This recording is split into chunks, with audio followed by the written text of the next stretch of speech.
OT assistant का paper है, OT technician का नहीं है, इस चीज़ का ध्यान रखें आप, क्योंकि ओटी टेक्नीशियन का पेपर अभी आने वाला बाकी है। तो इसलिए प्रिपरेशन आप अपर लेवल की करना है। इन सवालों को देख के ये मत सोचना कि इस तरीके के सवाल हमें अगले एग्जाम में भी मिल जाएंगे, ऐसा पॉसिबल नहीं है। तो ये सवाल सिर्फ आपके प्रैक्टिकल बेस के लिए, जो ओटी टेक्नोलॉजिस्ट का पेपर आने वाला है उनको ये बात मैं। हेलो फ्रेंड, कैसे आप सभी, उम्मीद करता हूँ कि अच्छे होंगे। तो दोस्तों आज की वीडियो में हम बात करेंगे जो अभी डीएसएसबी का पेपर हुआ था 20 जुलाई 2024 को ओटी असिस्टेंट का, तो उसकी जो आंसर की है उसको हम डिस्कस कर रहे हैं। प्रीवियस एक वीडियो इस पर बना चुके हैं हम। तो आज की जो वीडियो रहेगी इसके जो कुछ जो पहली वीडियो में जो बचे हुए क्वेश्चन थे उनको लेकर के आए हम। और उस वीडियो में मैंने कहा था कि अगर आप लोगों को वो क्वेश्चंस चाहिए बचे हुए तो आप प्लीज़ कमेंट कीजिएगा। तो आप सभी ने वो कमेंट किए, तो इसके लिए मैं तहे दिल से थैंक यू आपके लिए। एंड स्टार्ट करते हैं इसके नेक्स्ट सवाल की तरफ चलते हुए, क्योंकि हमने उस वीडियो में जो डिस्कस किए थे वो 21 क्वेश्चन थे। तो अभी स्टार्ट करते हैं 21 से ऊपर की तरफ चलते हैं, यानी क्वेश्चन नंबर 22 से। तो स्टार्ट करते हैं, लेट डिस्कस करते हैं इसका नेक्स्ट क्वेश्चन, यानी कि जो प्रीवियस वीडियो में जो थे 21 तक थे, तो इसमें जो बात करेंगे हम 22 से स्टार्ट करेंगे। तो 22 नंबर का जो क्वेश्चन है वो क्या कहता है, वो कहता है what is the temperature for autoclave, यानी ऑटोक्लेव का टेम्परेचर हमसे पूछ रहा है। तो ऑप्शंस पे चलते हैं। ऑप्शन है 112 डिग्री सेंटीग्रेड, और ऑप्शन बी है 121 डिग्री सेंटीग्रेड, या फिर ऑप्शन सी है 90 डिग्री सेंटीग्रेड, या फिर ऑप्शन डी है 110 डिग्री सेंटीग्रेड। ज़्यादा समय नहीं लेंगे क्योंकि इसका आंसर आप मुझसे पहले ही दे चुके होंगे। तो इसका जो आंसर सही रहने वाला है वो option number B 121 degree centigrade इसका राइट आंसर रहेगा। चलते हैं इस वीडियो का नेक्स्ट सवाल, यानी क्वेश्चन नंबर 23। तो क्वेश्चन नंबर 23 कहता है the surgical hand washing procedure should take at least, surgical hand washing procedure should take at least, surgical hand washing के बारे में पूछ रहा है। सर्जिकल हैंड वॉशिंग का जो प्रोसीजर हम करते हैं तो उसमें कितना समय लगता है, ये सवाल हमसे पूछ रहा है। तो ऑप्शंस पे चलते हैं, ए 5 सेकंड, या फिर ऑप्शन बी है 5 to 7 मिनट, या फिर ऑप्शन सी है 2 मिनट, या फिर ऑप्शन डी है 10 सेकंड। दोस्तों सवाल बड़े आसान से हैं, आप इनको मतलब सोच रहे होंगे चुटकियों में देते हुए चलते हैं, आगे की तरफ निकल लेते हैं, तो बहुत छोटे छोटे सवाल हैं। लेकिन ये ओटी असिस्टेंट का डीएसएसबी का पेपर था। कई बार सवाल आसान भी आते हैं पेपर्स में और कई बार टफ भी आ जाते हैं। तो इसलिए मैं आपसे कहता हूं कि आसान समझ के चीज़ों को मत छोड़ना, उनको टफ के तरीके से लेना। अभी आपको सवाल इस वीडियो में मैंने बनाए, वहाँ से जो आंसर किए उससे निकाले मैंने ये सवाल, तो बड़े आसान से मुझे भी लगे। लेकिन ये ओटी असिस्टेंट का पेपर है, ओटी टेक्नीशियन का नहीं है, इस चीज़ का ध्यान रखें आप, क्योंकि ओटी टेक्नीशियन का पेपर अभी आने वाला बाकी है। तो इसलिए प्रिपरेशन आप अपर लेवल की करना है। इन सवालों को देख के ये मत सोचना कि इस तरीके के सवाल हमें अगले एग्जाम में भी मिल जाएंगे, ऐसा पॉसिबल नहीं है। तो ये सवाल सिर्फ आपके प्रैक्टिकल बेस के लिए, जो ओटी टेक्नोलॉजिस्ट का पेपर आने वाला है उनको ये बात मैं कह रहा हूँ, क्योंकि चीज़ें सीरियस लेना। ऐसे हल्के सवाल देख के ये मत सोचना कि इस तरीके के ही सवाल आएंगे, आपके सवाल टफ भी हो सकते हैं। तो इसका जो बैक टू क्वेश्चन पे चलते हैं, इसके जो ऑप्शंस थे इसमें प्रोसीजर का जो टाइम पूछा है हैंड वॉशिंग का, तो वो रहता है ऑप्शन नंबर बी जो है 5 to 7 minute. That's clear, 5 to 7 minute इसका राइट आंसर रहेगा। चलते हैं नेक्स्ट सवाल की तरफ। नेक्स्ट सवाल है the hormones produced by the adrenal cortex is are called dash. सवाल समझे, सवाल थोड़ा सा बदला है, उधर कुछ आसान से थे फिर एक टफ दे दिया इन्होंने। तो सवाल दोबारा से मैं आपके सामने रिपीट करता हूँ, the hormones produced by the adrenal cortex is are called dash. तो समझे आप, ये कह रहा है कि जो एड्रेनल कॉर्टेक्स है वो कौन सा हार्मोन्स प्रोड्यूस करता है, ये सवाल हमसे पूछ रहा है। तो ऑप्शंस पे चलते हैं। ऑप्शन है the thyroid stimulating hormones, option है द थायराइड स्टिमुलेटिंग हार्मोन, या फिर ऑप्शन बी है द ल्यूटिनेसाइन हार्मोन्स, या फिर ऑप्शन सी है एडीएच मतलब एंटी डायरेटिक हार्मोन्स, या फिर ऑप्शन डी है कोर्टिकोइड्स। अगर हम बात करें पहले तीन, मतलब द थायराइड स्टिमुलेटिंग हार्मोन्स, या फिर द ल्यूटिनेसाइन हार्मोन्स, या फिर एडीएच की हम बात करें, तो ये जो हार्मोन्स है ये कौन इनको करता है, इनको कौन प्रोड्यूस करता है। अगर प्रोड्यूस की बात करें तो ये जो ऊपर के तीन ऑप्शन हैं इनको प्रोड्यूस करता है आपका पिट्यूटरी ग्लैंड। पिट्यूटरी जो ग्लैंड रहता है इधर की तरफ, तो वो जो प्रोड्यूस करता है इन तीनों को करता है। लेकिन अगर एड्रेनल कॉर्टेक्स की बात की गई है सवाल में, एड्रेनल कॉर्टेक्स को जो प्रोड्यूस करता है, एड्रेनल कॉर्टेक्स जो प्रोड्यूस करता है वो है आपका corticoids. Corticoids is the right answer, option number D is the right answer. चलते हैं अगले सवाल की तरफ। अगला सवाल है the normal oxygen saturation of A healthy person is. Normal oxygen saturation पूछ रहा है एक हेल्थी पर्सन की, तो आसान सा सवाल है, आपने ये बिल्कुल ही आप समझ गए होंगे कि तो बेसिक्स है, मतलब बेसिक्स से भी बेसिक्स है ये सवाल। तो ऑप्शन फिर भी आपके सामने रखते हैं, 80 to 90%, ऑप्शन बी है 90 to 100%, या फिर ऑप्शन सी है 70 to 80%, या फिर ऑप्शन डी है 60 to 70%। तो इसका जो ऑप्शन बी है 90 to 100%, ये आप सभी को पता भी होगा, क्योंकि पहले लोग, ये तो नॉन मेडिकल को भी पता होगा। कोविड के टाइम पे बहुत हल्ला होता था ना सैचुरेशन का, भाई इतनी रहनी चाहिए, इतनी रहनी चाहिए, तो नॉन मेडिकल को भी ये पता लग चुका था उस समय से। तो इसलिए इसका जो ऑप्शन बी है 90 to 100%, ये इसका राइट आंसर है, option number B, question number 25 का। चलते हैं नेक्स्ट सवाल की तरफ। Which of the following can be a complication of IV cannulation. IV cannulation, ये कॉम्प्लिकेशन पूछ रहा है आईबी कैनुलेशन का, यानी जब आईबी कैनुला लगाते हैं तो उसका अगर कॉम्प्लिकेशन होता है तो क्या हो सकता है। तो ऑप्शन पे चलते हैं। गिडीनेस, ऑप्शन बी है कोल्ड, ऑप्शन सी है थ्रोम्बोफ्लेबाइटिस, या फिर ऑप्शन 4 है vomiting. I repeat options, option A giddiness, option B है कोल्ड, ऑप्शन सी है थ्रोम्बोफ्लेबाइटिस, या फिर ऑप्शन डी है वॉमिटिंग। अगर कैनुलाइजेशन का कॉम्प्लिकेशन पूछ रहा है तो देखो, गिडीनेस यानी चक्कर आना, वो सब तो नहीं है, कोल्ड ठंड भी लगना ये भी नहीं हो सकता है, और आपका वॉमिटिंग मतलब कैनुला लगाने से उल्टी किसको आती है, ये भी नहीं है। तो इसका जो ऑप्शन सी है थ्रोम्बोफ्लेबाइटिस, ये इसका राइट आंसर रहेगा, option number C is the correct answer. चलते हैं इसी वीडियो के अगले सवाल की तरफ, क्वेश्चन नंबर 27 की तरफ। What is the use of nebuliser. आसान से सवाल है, इसलिए मैं कह रहा हूँ इनको आसान समझ के मत छोड़ देना, इनके अगले पहलू की तैयारी करना। क्योंकि देखो, what is the use of A nebuliser, मतलब नेबुलाइजर का यूज पूछ रहा है। अगर आपने नेबुलाइजर कभी भी यूज करा है तो आपको इसका यूज हमेशा पता रहेगा कि हाँ इसको किस लिए इस्तेमाल किया था उस समय। तो ऑप्शंस पे फिर भी चलते हैं। ऑप्शन ए है मेजर द रेस्पिरेटरी रेट, क्या ये रेस्पिरेटरी रेट को मेजर करता है, या फिर ऑप्शन बी है ट्रीट रेस्पिरेटरी डिसीज, या फिर ऑप्शन सी है ट्रीट नेजल डिसीज, यानी नाक की कोई डिसीज है उसको ट्रीट करता है क्या नेबुलाइजर, या फिर ऑप्शन डी है ट्रीट हार्ट डिसीज, या फिर हार्ट की डिसीज को ट्रीट करता है। तो नेबुलाइजर आपने नहीं देखा है तो मैंने एक वीडियो बनाई हुई है इसके ऊपर प्रैक्टिकली, जिसमें मैंने नेबुलाइजर मतलब यूज करके भी बताया कैसे स्टार्ट करते हैं, कैसे कैसे इसके अंदर मिलाते हैं, मास्क कौन सा रहता है, कैसे अटैच किया जाता है, और कैसे इसको दिया जाता है, कितने समय तक दिया जाता है। इसके ऊपर प्रॉपर एक नेबुलाइजर के ऊपर मैंने एक कंप्लीट वीडियो बनाई हुई है प्रैक्टिकल की, अगर आपको देखनी है तो चैनल पे आपको वीडियो मिल जाएगी। लेकिन अब इस सवाल की तरफ चलें, इसके ऑप्शंस की तरफ चलें, तो ऑप्शन नंबर जो बी है ट्रीट रेस्पिरेटरी डिसीज, यानी रेस्पिरेटरी डिसीज को ट्रीट करता है नेबुलाइजर, तो option number B is the right answer. चलते हैं नेक्स्ट सवाल की तरफ। How many steps does the hand washing procedure है। आप देखो, पहले में क्या था, ड्यूरेशन पूछ रहा था सवाल, जो भी पिछला वाला सवाल जो गया है 2-3 सवाल छोड़ के, और अभी इस वाले में क्या पूछ रहा है, इसमें पूछ रहा है हैंड वॉशिंग प्रोसीजर है, प्रोसीजर में कितने स्टेप्स होते हैं ये पूछ रहा है। तो ऑप्शंस पे चलते हैं। ऑप्शन ए है 8 स्टेप्स, ऑप्शन बी है 10 स्टेप्स, ऑप्शन सी है 7 स्टेप्स, और ऑप्शन डी है 5 स्टेप्स। तो इसमें जो राइट आंसर आपका रहने वाला है तो ऑप्शन नंबर सी रहने वाला है, 7 स्टेप, क्योंकि हैंड वॉशिंग के स्टेप आप शुरू से ही, जब आप इंटर्नशिप पे रहे होंगे या फिर आप जब पढ़ाई कर रहे थे, स्टडी कर रहे होंगे, तभी आपको ये सब चीज़ें सिखा दी गई होंगी। तो इसमें कुछ बड़ी बात नहीं है। और इस सवालों को देख के आप ये भी मत कहना कि बहुत ही मक्खन मलाई है, क्योंकि हाँ ये ओटी असिस्टेंट का पेपर है, ओटी टेक्नीशियन ये बोल सकते हैं कि हाँ थोड़े आसान सवाल है उनके लिए, लेकिन ऐसा नहीं है, उनको भी और अपने अच्छे लेवल की तैयारी करनी चाहिए। मैं बार बार ये कह रहा हूँ क्योंकि कई लोग कमेंट करके बोलते हैं बीच बीच में कि अरे ये तो बड़े मक्खन मलाई सवाल थे। अरे आपके लिए मक्खन मलाई है, लेकिन जो बच्चा नहीं पढ़ाया, फिर जो शुरुआत कर रहा है अपनी, उसके लिए थोड़े से टफ हो सकते हैं, लेकिन अगर वो ऐसे ही रूटीनली प्रैक्टिस करते रहेंगे तो उनके लिए भी आसान बन जाएगी। अगला सवाल क्या कहता है हमसे, अगला सवाल कहता है which of the following instrument is commonly used to hold the skin. निम्नलिखित में से कौन सा इंस्ट्रूमेंट है जो कि स्किन को होल्ड करने का काम करता है, ये सवाल हमसे पूछ रहा है। तो ऑप्शंस पे चलते हैं। ऑप्शन ए है कॉकर, ऑप्शन बी है डाइसेक्टिंग फोर्सेप, और ऑप्शन सी है निडल होल्डर, और ऑप्शन डी है कैली।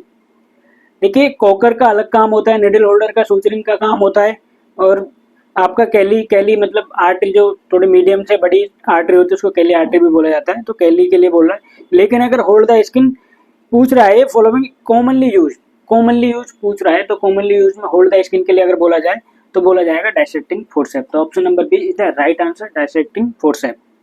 क्लियर है। अगर इंस्ट्रूमेंट में कंफ्यूजन आ रही है तो इंस्ट्रूमेंट के ऊपर भी, सर्जिकल इंस्ट्रूमेंट के ऊपर मैंने एक वीडियो बनाई हुई है, आप वो भी देख सकते हैं। चलते हैं नेक्स्ट सवाल की तरफ। The following are the CSSD function except. पिछली वीडियो में भी जो हमारे शुरुआती सवाल थे आंसर की के, उसमें भी CSSD से रिलेटेड कई सवाल पूछे गए थे, तो इसमें भी ये दोबारा से रिपीट किए गए सवाल हैं। सवाल का पहलू बदल दिया गया है, मैं नहीं कहूँगा सेम रिपीट है, सवाल की लैंग्वेज बदल दी है हल्की सी, लेकिन सवाल CSSD से रिलेटेड ही है।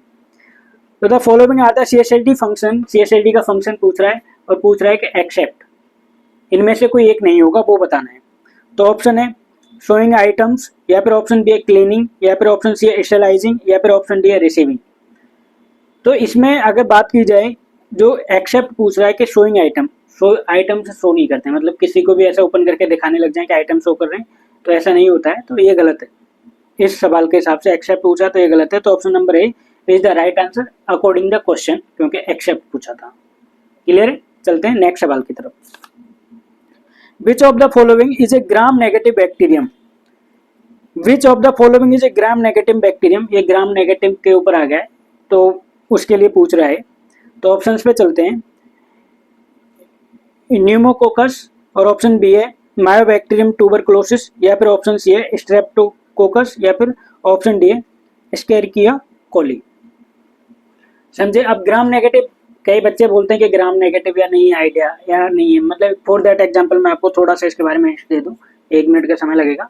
देखो ग्राम नेगेटिव मतलब आपने डाई देखी, डाई, जब आप डाई देखते हैं तो उसमें कुछ माना कि कोई ट्रांसपेरेंट है, मतलब वाटर मान लेते हैं, उसमें वाटर है, ये डाई डाल दी, अब उसमें आपने कोई डाला, कुछ तो चीजें दिखाई दे रही हैं, कुछ नहीं दिखाई दे रही। जो दिखाई दे रही तो उनको आपने बोल दिया कि ग्राम पॉजिटिव है, वो पॉजिटिव है, मतलब आपने मान लिया कि वो पॉजिटिव है, और जो नहीं दिखाई दे रही वो नेगेटिव है। तो इस तरीके से आप ग्राम नेगेटिव को आप समझ सकते हो। नहीं तो मैं तो ये कहूँगा कि आप इसकी एक बार डिटेल थ्योरिकल पार्ट को भी डिस्कस करें, पढ़ें उसको, अपने आप से कोशिश करें। तो ग्राम नेगेटिव से कई बार रिपीटेड सवाल आते रहते हैं, मैं इसलिए इसको बोलना चाह रहा हूँ, क्योंकि एम्स में भी देखा था, ESI में भी देखा है, तो आते रहते हैं, इसलिए थोड़ा सा अपनी मेहनत करें, थ्योरिकल पार्ट को भी इसके को थोड़ा सा पढ़ लें, क्योंकि माइक्रोबायोलॉजी या इन सब से कुछ कुछ सवाल आते रहते हैं आपके सामने। हो सकता है मे बी DSSB का जो OT टेक्नीशियन का पेपर होगा अभी आगे चल के, उसमें भी ये सवाल पूछे जा सकते हैं। तो ऑप्शंस में जो बाकी के, तो अगर नेगेटिव पूछा गया तो ऑप्शन नंबर डी जो है एस्केरिकिया कोली, ये इसका राइट आंसर रहेगा, क्योंकि बाकी के दिखाई दे जाते हैं तो वो पॉजिटिव है, ये दिखाई नहीं देते तो ये नेगेटिव है। तो option number D is the right answer. चलते हैं अगले सवाल की तरफ। अगला सवाल है how many layer are the brain and spinal cord covered in? Brain और स्पाइनल कोड को जो लेयर कवर करती है वो कितनी होती है, ये सवाल पूछ रहा है। तो ऑप्शंस पे चलते हैं। ऑप्शन ए है 2 लेयर्स, ऑप्शन बी है 5 लेयर्स, और ऑप्शन सी है 3 लेयर्स, और ऑप्शन डी है 1 लेयर। देखिए स्पाइनल कोड और ब्रेन को कवर करने की बात कर रहा है, जो लेयर कवर्ड करती है वो कौन सी होती है, वो कितनी होती है, पहले सवाल ये पूछ रहा है। तो सवाल के अकॉर्डिंग अगर चलें राइट आंसर की तरफ, तो ऑप्शन नंबर सी जो है आपका 3 layer, 3 layer is the correct answer. लेकिन अगर वो 3 लेयर हैं तो वो कौन सी है, वो भी आपको पता होना चाहिए। जैसे कि बात करें हम, इसमें क्या रहता है आपका, ड्यूरामेटर रहती है, एर्कनोइड मैटर रहती है, और पायामेटर रहती है। तो ये 3 लेयर्स होती हैं जिनको आप याद कर लेना और थ्योरिकल पार्ट पढ़ लेना। और मैं ये कहूँगा इस वीडियो में से जो बच्चों ने जितने सवाल भी किए हैं वो भी मुझे प्लीज़ बताएं कि इस वीडियो में जितने सवाल थे उसमें से कितने आपने राइट किए, क्योंकि पिछली बारी में आप लोगों ने बताया और मुझे काफ़ी अच्छा लगा कि आपकी प्रैक्टिस बहुत अच्छी चल रही है। क्लियर है? चलते हैं अगले सवाल की तरफ। Which of the following statement is true about स्ट्राइल conditions in OT? ये पूछ रहा है कि निम्नलिखित में से कोई एक स्टेटमेंट है जो सच है ऑपरेशन थिएटर से रिलेटेड। तो ऑप्शंस पढ़ते हैं। Option A unsterile person comes in close contact with a sterile table, या फिर ऑप्शन बी है sterile package is found in a non sterile zone, या फिर ऑप्शन सी है scrub person comes in contact with the sterile field only, या फिर option D है unsterile hand touch the sterile area. Option समझ लिया आपने, सामने स्क्रीन पे भी आ रहे हैं, इनको समझते हैं। एक बार हिंदी में बात कर लेते हैं। कुछ हमारे साथी कहते हैं कि सर हिंदी में भी बता दीजिएगा, तो हिंदी में बात करें तो अनस्टाइल, ऑप्शन ए की बात करें, unsterile person comes in close contact with a sterile field, मतलब कोई अनस्टाइल पर्सन है वो स्टाइल फील्ड की तरफ जा सकता है? नहीं जा सकता है। क्लियर हो गया? जब तक वो स्टाइल ना हो जाए, तो ये भी नहीं होगा। और ऑप्शन बी की बात करूँ, style package is found in a non sterile zone, ये भी गलत है। स्टाइल पैकेज को आप कैसे नॉन स्टाइल जोन में रख सकते हो, या फिर उसको कैसे नॉन स्टाइल जोन में आपको मिल सकता है, तो वो ये भी इसके हिसाब से गलत रहेगा। लेकिन ऑप्शन सी जो है scrub person comes in contact with the sterile field, हाँ स्क्रब पर्सन ने स्क्रब कर लिया है, वो स्टाइल तरीके से प्रॉपर तरीके से स्क्रब हो चुका है, तो वो स्टाइल जोन में जा सकता है, यानी कि स्टाइल फील्ड में जा सकता है। तो ये वाला पॉइंट जो है इसका option C is the right answer रहेगा। चलते हैं अगले सवाल की तरफ। अगला सवाल है which of the following is an absorbable suture material? Which of the following is an absorbable suture material, ये पूछ रहा है अब्जॉर्बेबल सूचर के बारे में पूछ रहा है कि इनमें ऑप्शंस में जो अब्जॉर्बेबल सूचर मटेरियल कौन सा है वो बताना है आपने। तो ऑप्शंस की बात करूं, option A prolene, option B है सर्जिकल कॉटन, और ऑप्शन सी है क्रोमिक कैटगट, या फिर ऑप्शन डी है सर्जिकल सिल्क। ये कई बार रिपीट आ चुके हैं सवाल। पिछली बार जो 2019 में हुआ था ओटी सेशन का पेपर, उसमें भी ये सवाल आया हुआ था, मुझे अच्छे से याद है, वो 28 सितंबर आई थिंक ऐसा कुछ पेपर हुआ था, उसमें भी ये सवाल आया हुआ है, सेम सही रहा है। तो इसका जो ऑप्शन सी है क्रोमिक कैटगेट, वो इसका राइट आंसर रहेगा, ऑप्शन सी, क्योंकि ये क्या है, इन सूत्रों में ऑब्जर्वेबल फ्यूचर मटेरियल है, तो option C is the right answer. चलते हैं नेक्स्ट सवाल की तरफ। तो अगला सवाल दोस्तों हमसे कहता है white blood cell are known as, white blood cell का दूसरा नाम पूछ रहा है हमसे, तो वो क्या है, ऑप्शंस की बात करें तो ऑप्शन ए है ल्यूकोसाइट्स, ऑप्शन बी की बात करें थ्रोम्बोसाइट्स, या फिर ऑप्शन सी की बात करें लिम्फोसाइट, या फिर ऑप्शन डी की बात करें इरेथ्रोसाइट। अगर नीचे से बात करना शुरू करें तो इसमें देखो इरेथ्रोसाइट किसको बोला जाता है, आरबीसी को, आप आरबीसी आपने पढ़ी है तो आरबीसी को इरेथ्रोसाइट बोलते हैं। और अगर ऑप्शन बी की बात करें थ्रोम्बोसाइट, तो ये प्लेटलेट में आता है, आप समझ के होंगे प्लेटलेट में होता है। लेकिन जो ऑप्शन ए है ल्यूकोसाइट्स, तो ल्यूकोसाइट को जाना जाता है व्हाइट ब्लड सेल के नाम से भी, क्योंकि इसमें जो लिम्फोसाइट है वो भी इसी का पार्ट रहता है, लेकिन ल्यूकोसाइट जो मेन आ रहा है ल्यूकोसाइट, तो ल्यूकोसाइट यहाँ पे ऑप्शन ए जो, क्योंकि नियर बाई है और मेन ये है, तो ये राइट आंसर रहेगा, option A is the right answer. दोस्तों और मैं ये कहूँगा आपसे, अगर ये वीडियो आपको अच्छी लग रही है तो वीडियो को प्लीज शेयर कर देना अपने फ्रेंड सर्कल में भी, ताकि मुझे मोटिवेशन मिलता रहे, और लाइक करना बिल्कुल ना भूलें, एक लाइक दबाना जरूरी है, आप एक लाइक कर देंगे तो मुझे अच्छा लगेगा, और हम और अच्छे से मेहनत करेंगे आप सबके साथ मिलकर के, और आपके जो थ्योरिकल पार्ट है उनको भी, एमसीक्यू जो है वो भी सारे के सारे आपको इस चैनल पर मिलते रहेंगे। तो चलते हैं नेक्स्ट सवाल की तरफ। When must the sterile surgical gown be worn in the OT, यानी कि स्टाइल सर्जिकल गाउन को कब पहनना चाहिए, ये सवाल कह रहा है हमसे।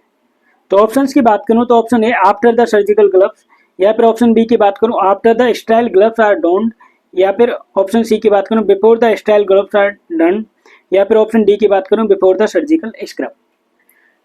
ऑप्शन जो थोड़े से मिले जुले से हैं लमसम है। अगर ऑप्शन ए की बात करूं और ऑप्शन बी की बात करूं तो क्या एक में क्या कह दिया, आफ्टर कह दिया है, आफ्टर द सर्जिकल ग्लव्स, और दूसरे में कह दिया after the sterile gloves are the don. लेकिन जो ऑप्शन ए है वो सर्जिकल ग्लव्स का नाम है, तो इसके आंसर की में भी डीएसएसबी की जो आंसर की है, ये जो पेपर हुआ है 20 तारीख वाला, 20 जुलाई 2024 का, तो उसकी जो आंसर की हम जो डिस्कस कर रहे हैं इसमें, उसमें जो इसका राइट आंसर दिया है वो दिया है option A after the surgical gloves. तो ये इसका राइट आंसर रहेगा इन ऑप्शंस के अकॉर्डिंग और डीएसएसबी के अकॉर्डिंग। That's clear. चलते हैं अगले सवाल की तरफ। The purpose of hand washing in OT are the following except, मतलब हैंड वॉशिंग का पर्पज पूछ रहा है, लेकिन फिर कहता है एक्सेप्ट। पर्पज इसमें दिए हुए हैं, लेकिन एक है जो नहीं है इसका पर्पज, वो आपको बताना है। तो ऑप्शंस पे चलते हैं। ऑप्शन ए फॉर क्लीननेस, और ऑप्शन बी है to remove soil and transient organism, या फिर ऑप्शन सी है जस्ट फॉर प्रैक्टिस, या फिर ऑप्शन डी है टू प्रिवेंट क्रॉस इन्फेक्शन। तो देखिए टू, अगर हैंड वॉशिंग की बात की जाए तो हम बिल्कुल टू प्रिवेंट क्रॉस इन्फेक्शन, इसको रोकने के लिए की जाती है, टू रिमूव सॉइल इन सबको भी की जाती है, और फॉर क्लीनिंगनेस के भी लिए भी की जाती है। लेकिन जस्ट फॉर प्रैक्टिस एक्सेप्ट पूछा तो जस्ट फॉर मतलब प्रैक्टिस के पर्पज से नहीं होती है, प्रैक्टिस करने इस वजह से कर रहे हैं वो नहीं है। तो एक्सेप्ट पूछा तो ऑप्शन सी जो है just for practice is the right answer. चलते हैं नेक्स्ट सवाल की तरफ। नेक्स्ट सवाल है which sterilization method is common for surgical open instrument. Which sterilization method पूछ रहा है, किसके लिए पूछ रहा है, जो common for surgical open instrument, open instrument के लिए स्टेलाइजेशन का मेथड पूछ रहा है, क्या रखा जाता है। तो ऑप्शंस की बात करूं तो ऑप्शन ए गैस स्टेलाइजेशन, या फिर ऑप्शन बी है ऑटोक्लेविंग, या फिर ऑप्शन सी है रेडिएशन, या फिर ऑप्शन डी है केमिकल स्टेलाइजेशन। देखो ओपन इंस्ट्रूमेंट की जब बात पूछी जाए, सर्जिकल ओपन इंस्ट्रूमेंट के अगर स्टेलाइजेशन के लिए बात पूछी जाए तो कोई दो राय नहीं होता, कोई डाउट नहीं रहता, सीधा सीधा बोलना है ऑटोक्लेविंग। क्लियर है, autoclaving is the right answer, option B. चलते हैं इस वीडियो के नेक्स्ट सवाल की तरफ। Which position is suitable for perineum surgery, ये पूछ रहा है which position is suitable for perineum surgery, जो पेरिनियम की सर्जरी होती है उसके लिए कौन सी पोजीशन सुटेबल रहती है, ये सवाल हमसे पूछ रहा है। तो ऑप्शंस की बात करें, ऑप्शन ए है सुपाइन पोजीशन, और ऑप्शन बी है लेटरल पोजीशन, और ऑप्शन सी है प्रोन पोजीशन, और ऑप्शन डी है लिथोटमी पोजीशन। तो इसका देखो पेरिनियल सर्जरी मतलब कि हेमरोइड वगैरह की जो सर्जरी होती है पीछे की बैक साइड की, मतलब एनएस के आसपास की जो सर्जरियां होती हैं, तो उनको लिथोटमी पोजीशन पर डन किया जाता है। तो ऑप्शन डी जो है इसका lithotomy position is the right answer. चलते हैं अगले सवाल की तरफ। What is the indication of incision and drainage, indication क्या है इंसिजन एंड ड्रेनेज के लिए। तो ऑप्शन ए है इन्फ्लामेशन हो सकता है, या फिर ऑप्शन बी है पॉलिप हो सकता है, या फिर ऑप्शन सी है इन्फेक्शन, या फिर ऑप्शन डी है एब्सेस। तो ना इन्फ्लामेशन, ना सूजन हो सकती है, ना पॉलिप मतलब इस तरीके के कोई पॉलिप्स होते हैं वो भी नहीं होंगे, ना इन्फेक्शन होगा। लेकिन जो देखा जाएगा ज़्यादातर इंडिकेशन वो देखा जाएगा एब्सेस का। तो एब्सेस जो ऑप्शन डी है एब्सेस, वो इसका राइट आंसर रहेगा एब्सेस। चलते हैं नेक्स्ट सवाल की तरफ। तो अगला सवाल कहता है दोस्तों, which of the following is a considered unsterile in a hospital. यानी जो पिछला वाला था उसी के जैसा था है ये सवाल भी। यानी कि अगर हिंदी में बात करूं तो निम्नलिखित में से किसे अस्पताल में असंक्रमित माना जाता है। यानी हॉस्पिटल के अंदर अनस्टाइल किसको माना जाता है, ये सवाल हमसे पूछ रहा है। तो ऑप्शन की बात करूं, ऑप्शन से है style person comes in close contact with a sterile table. असंक्रमित, क्योंकि ये अनस्टाइल वाला चीज पूछ रहा है तो ये भी सही है बिल्कुल। Style person comes in close contact with a sterile table, ये भी सही है। लेकिन पहले ऑप्शंस पढ़ लेते हैं। ऑप्शन बी है scrub person maintain contact with the sterile field only, या फिर ऑप्शन सी है unsterile person should never reach over a sterile field, या फिर ऑप्शन डी है sterile package is a found in a non sterile zone.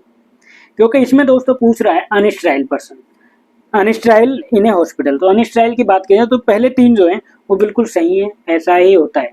लेकिन जो option D है sterile package is found in a non sterile zone, हाँ ये नहीं होता है कि स्टाइल पैकेज को आप नॉन स्टाइल पैकेज में नॉन स्टाइल जोन में रखेंगे। तो ये इसका इस सवाल के हिसाब से राइट आंसर रहने वाला है, option D is the correct answer. चलते हैं नेक्स्ट सवाल की तरफ। नेक्स्ट सवाल है what is the purpose of A analgesia in OT. जो एनाल्जेसिया इन ओटी की बात करें तो उसका पर्पज क्या रहता है। एनाल्जेसिया देते हैं ना पेशेंट को, ओपोइड एनाल्जेसिक भी देते हैं, कई तरीके से एनाल्जेसिक, जो मतलब एनाल्जेसिक की बात पूछ रहा है मेनली, उसके बारे में बात है। तो ऑप्शंस पे चलते हैं। ऑप्शन ए है प्रिवेंट इन्फेक्शन,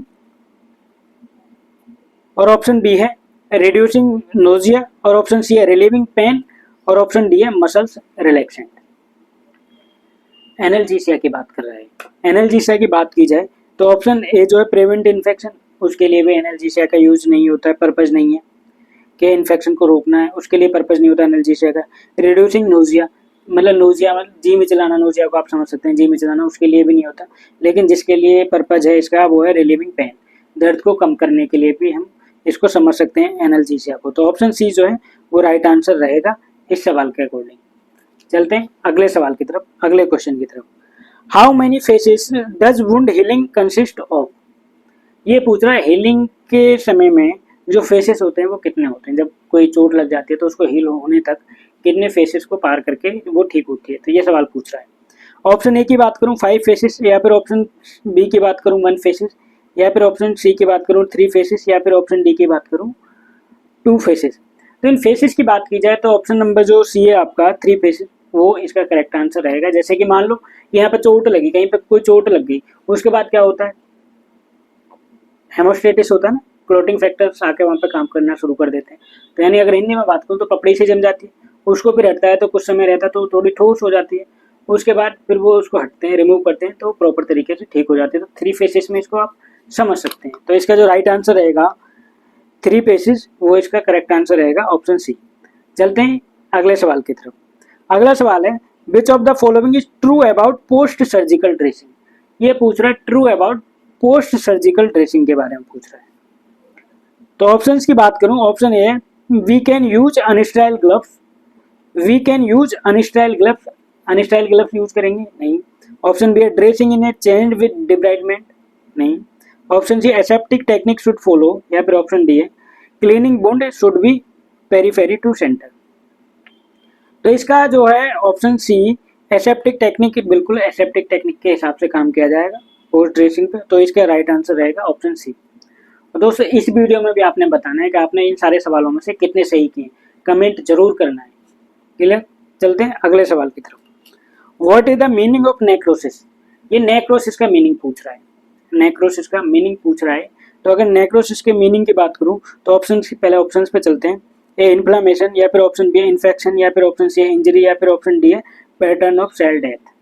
अगर मीनिंग ऑफ नेक्रोसिस पूछ रहा है तो ये इन्फ्लामेशन भी, सूजन भी नहीं करता, इन्फेक्शन भी नहीं करता, इंजरी भी नहीं करता। लेकिन जो ऑप्शन डी है पैटर्न ऑफ सेल डेथ, तो इसका राइट आंसर रहेगा। नेक्रोसिस को आप समझ सकते हैं पैटर्न ऑफ सेल डेथ। तो option D is the right answer. चलते हैं इस वीडियो का लास्ट सवाल लेकर के।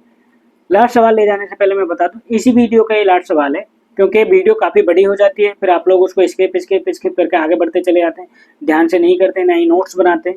तो इसलिए वीडियो का ड्यूरेशन थोड़ा सा कम रखा है, लेकिन और इसके जो 50 क्वेश्चन है उनको हम जल्दी से कवर करने की कोशिश करेंगे और आपके सामने जल्दी ही लेकर आएंगे। आप बस बता देना कि आपको चाहिए तो यस कर देना कि बिल्कुल चाहिए नेक्स्ट वीडियो इसके बचे हुए क्वेश्चन के ऊपर भी, तो डेफिनेटली मैं लेकर के आऊँगा। चलते हैं अगले सवाल की तरफ और आखिरी सवाल की तरफ। What is the first line treatment for an acute asthma exacerbation? मतलब एक्यूट अस्थमा है, एक्यूट अस्थमा को ट्रीट करने के लिए क्या करेंगे? तो ऑप्शन ए की बात करूं, इनहेल्ड कॉर्टिकोस्टेरॉइड, या फिर ऑप्शन बी की बात करूं लॉन्ग एक्टिंग बीटा एगोनिस्ट, या फिर ऑप्शन सी की बात करूं शॉर्ट एक्टिंग बीटा एगोनिस्ट, या फिर ऑप्शन डी की बात करूं ब्रोंकोडायलेटर। तो इसका जो ऑप्शन सी है शॉर्ट एक्टिंग बीटा एगोनिस्ट, तो वो इसका राइट आंसर है। शॉर्ट एक्टिंग लाइक जैसे कि फॉर दैट एग्जांपल सल्बूटामोल मान ले, पब वगैरह देने के लिए एक्यूट अस्थमा है, तो वो option C is the right answer रहेगा। तो दोस्तों ये थी DSSB की OT असिस्टेंट का जो पेपर हुआ था 20 जुलाई 2024 को, तो उसके रिलेटेड ये वीडियो थी। तो अगर वीडियो आपको अच्छी लगी तो वीडियो को लाइक जरूर करें और ज़्यादा से ज़्यादा शेयर करें। And thank you so much for watching this video.